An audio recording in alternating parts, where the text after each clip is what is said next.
பாம்பன் புதிய ரயில் பாலத்தை திறந்து வைத்திருக்கிறார் பிரதமர் நரேந்திர மோடி. நாட்டிற்கு அர்ப்பணித்திருக்கிறார். முதல் செங்குத்து தூக்கு பாலம் பாம்பனில் அமைக்கப்பட்டிருக்கிறது. முதன்முறையாக இந்திய தொழில்நுட்பத்தின் அடிப்படையில் இந்த பாலம் திறக்கப்பட்டிருக்கிறது. பிரதமர் நரேந்திர மோடி இந்த பாலத்தை திறந்து வைத்திருக்கிறார். கூடுதல் விவரங்களுடன் செய்தியாளர் சுரேஷ் இணைப்பில். சுரேஷ், இப்போ இந்த பாம்பன் பாலத்தை புதிய பாலத்தை பிரதமர் திறந்து வச்சிருக்கிறாங்க. இந்த பாம்பன் பாலத்தோட சிறப்பம்சங்கள், புதிய ரயில் போயிருக்கு, அது தொடர்பான முழுமையான உங்களது விவரம். நிச்சயம் கோபால், பாம்பன் 550 கோடி மதிப்பீட்டில் புதிதாக கட்டப்பட்டுள்ள புதிய ரயில் பாலத்தை பாரத பிரதமர் நரேந்திர மோடி வைத்து ரயிலை திறந்து சேவையை தொடங்கியுள்ளார். இந்த நிகழ்ச்சியில் கலந்து கொள்வதற்காக இலங்கையில் அனுராதபுரம் விமான நிலையத்தில் இருந்து இந்திய கடல்படை சொந்தமான ராணுவ ஹெலிகாப்டர் மூலம் புறப்பட்டு தற்போது மண்டபம் கேம்ப் ஹெலிகாப்டர் இறங்கும் தளத்தில் இறங்கி அங்கிருந்து சாலை மார்க்கமாக ரயில்வே பாலம் புதிய தொங்கு பாலத்தை திறந்து வைத்து அதை முடித்து ராமேஸ்வரம் ராமநாதசாமி கோவிலுக்கு சென்று தரிசனத்தை முடித்துவிட்டு அருகிலிருந்து நேரடியாக ராமேஸ்வரம் பேருந்து நிலையம் அருகே அமைக்கப்பட்டுள்ள பிரம்மாண்டமான மேடையில் அவர் உரையாற்ற உள்ளார். கோபால்,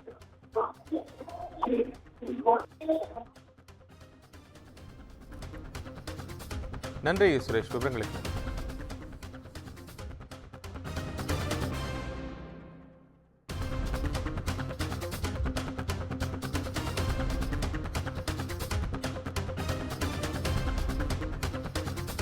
6 மீட்டர் என்று சொல்லப்படுகிறது. அதே போல இந்த செங்குத்து பாலம் 17 மீட்டர் உயரம் வரை உயர்த்தக்கூடிய வகையில் வடிவமைக்கப்பட்டிருக்கிறது. மிக முக்கியத்துவம் வாய்ந்ததாக இண்டிஜினியஸ் என்று சொல்லக்கூடிய உள்நாட்டிலேயே முழுவதுமாக தயாரிக்கப்பட்டிருக்கிறது. பாம்பனில் கடலுக்கு நடுவே ஏற்கனவே இருந்த ஆங்கிலேயர்களால் கட்டப்பட்ட அந்த பாலம் பழுதடைந்ததை அடுத்து புதிய ரயில் பாலம் கட்டப்பட்டிருக்கிறது. புதிய பாலம் 2070 மீட்டர் நீளம் கொண்டிருக்கிறது. 27 மீட்டர் உயரமும் 77 மீட்டர் நீளமும் புதிய செங்குத்து தூக்கு பாலம் கொண்டிருக்கிறது. முதலாக செங்குத்து தூக்கு பாலம் பாம்பனில் அமைக்கப்பட்டிருக்கிறது. இதையடுத்து ராமர் பாலத்தை தரிசித்ததாக பிரதமர் மோடி சமூக வலைதளத்தில் பதிவிட்டிருக்கிறார்.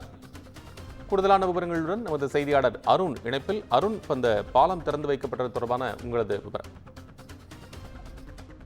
பிரதமர் நரேந்திர மோடி தற்போது இலங்கையிலிருந்து ஹெலிகாப்டர் மூலமாக தற்போது இலங்கை ராமேஸ்வரம் அருகே இருக்கக்கூடிய மண்டபம் பகுதிக்கு வருகிறார்.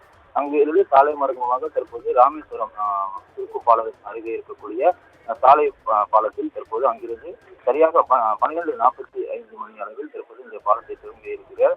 இதனைத் தொடர்ந்து அங்கிருந்து 10 கோடி அசத்து தொடங்கி வைக்கப்பட்ட நிலையில் தற்போது அந்த புதிய செங்குத்து தூக்கு பாலத்தில் ரயில் சேவையும் அதே போல இந்திய கடற்படையினுடைய கப்பல் சேவையில் தற்போது தொடங்கி வைத்திருக்கிறார். அதனைத் தொடர்ந்து சாலை மார்க்கமாக பலத்த போலீஸ் பாதுகாப்புடன் 1:30 மணி அளவில் ராமேஸ்வரத்தில் இருக்கக்கூடிய ராமநாதசாமி கோவிலுக்கு வருகை தருகிறார்.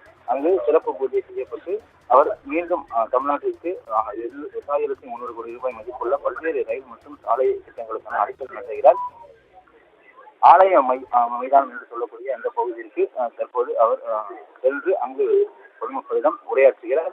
இந்த நிலையில இலங்கையிலிருந்து வரும் வழியாக வான்வெளியிலிருந்து தற்போது அவர் ராமர் பாலத்தை கண்டேன் என்று சமூக வலைதளத்தில் ஒரு கருத்தையும் பதிவிட்டிருக்கிறார். தற்போது அவர் வருகை தர இருக்கக்கூடிய ராமேஸ்வரம் தூக்கு பாலத்தை முடித்த பிறகு தற்போது சாலை மார்க்கமாக தற்போது வருகை தரக்கூடிய இந்த ராமநாத சுவாமி கோவிலை சுற்றியும் கிட்டத்தட்ட 5 அடுக்கு பாதுகாப்புகள் போடப்பட்டிருக்கிறது.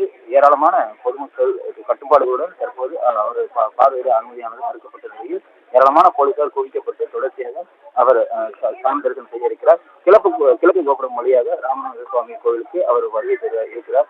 இந்த நிலையில் தான் அவருக்கு மதுரை பாஜகவினுடைய மாநில தலைவர் அண்ணாமலை உள்ளிட்ட ஏராளமான கட்சி நிர்வாகிகளும் அதே போல தமிழக ஆளுநர் அருண் ரவி ஆகியோர் வரவேற்பளிக்க இருக்கிறார்கள். இன்னும் சற்று நேரத்தில் ராமநாத சுவாமி கோவிலுக்கு அவர் வருகை தர இருக்கிறார். கிட்டத்தட்ட 550 கோடி ரூபாய் மதிப்பில் கட்டப்பட்ட அந்த செங்குத்து தூக்கு பாலத்தை திறந்து வைத்து சாலை மார்க்கமாக இன்னும் சற்று நேரத்தில் வர இருக்கிறார். கோபாலகிருஷ்ணன். நன்றி அருண், விவரங்களுக்கு நன்றி. பாம்பன் புதிய ரயில் பாலத்தை திறந்து வைத்திருக்கிறார் பிரதமர் மோடி.